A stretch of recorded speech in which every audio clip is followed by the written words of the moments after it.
Pronti? 1, 2, 3.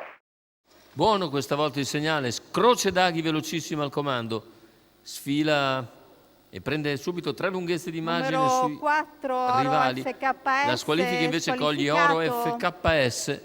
Scroce Daghi Numero rallenta subito una volta al comando e viene Universo raggiunto da Z, Rugiada SMS. squalificato. Rugiada va a chiedere e forse ottenere strada dopo 200 metri da Scroce Daghi, che non ci pensa 2 volte, lascia sfilare Rugiada SMS.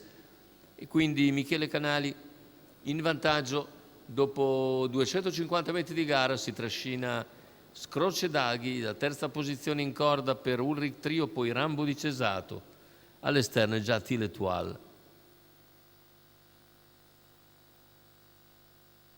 Tanto cavalli che completano i primi 600 di gara. Ripetiamo, numero 4, Oro 46 e 8. FKS, squalificato. Continua a guidare Rugiada su Scroce Daghi, completamento degli 800 metri, 1, 2 e 4, fin qui tutto comodo per la battistrada. La seconda posizione per Scroce Daghi, all'esterno ora Tile Toile comincia a far sentire la propria pressione. E in terza posizione lungo la corda è Ulrich Trio, al largo anche Rudubach. 1,18,5 il passaggio al chilometro.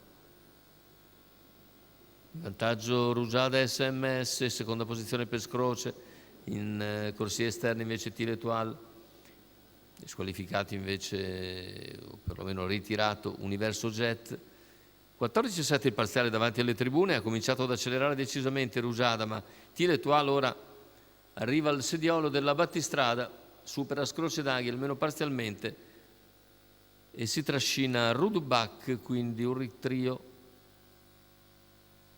Vediamo a 500 dalla conclusione Tile Toile che ancora non affonda i colpi, Rugiada che è richiesta ora da Michele Canali, Filippo Monti insiste con Tile Toile, poi Scroce Daghi a contatto, ancora Rudubach, più indietro è Rambo di Cesato, gli altri più discosti, completamento della piegata, Tile Toile insiste su Rugiada SMS, Scroce Daghi in terza posizione, retta d'arrivo, Tile Toile attacca con estrema decisione, passa in vantaggio a 100 dal palo ed è Tile Toile che viene a vincere, secondo posto per Rugiada SMS, al terzo chiude a centropista Rambo di Cesato.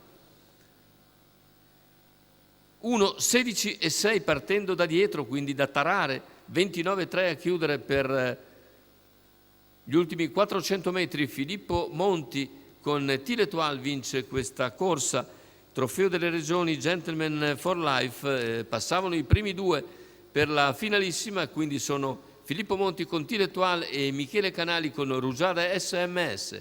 Li vedete divisi da una mezza lunghezza. Tile Toile, Rugiada SMS al secondo, terzo posto per Rambo di Cesato che precede Rudubach e Scroce Daghi. È tutto per questo pomeriggio di corse dall'ippodromo di Bologna, l'appuntamento è per giovedì prossimo.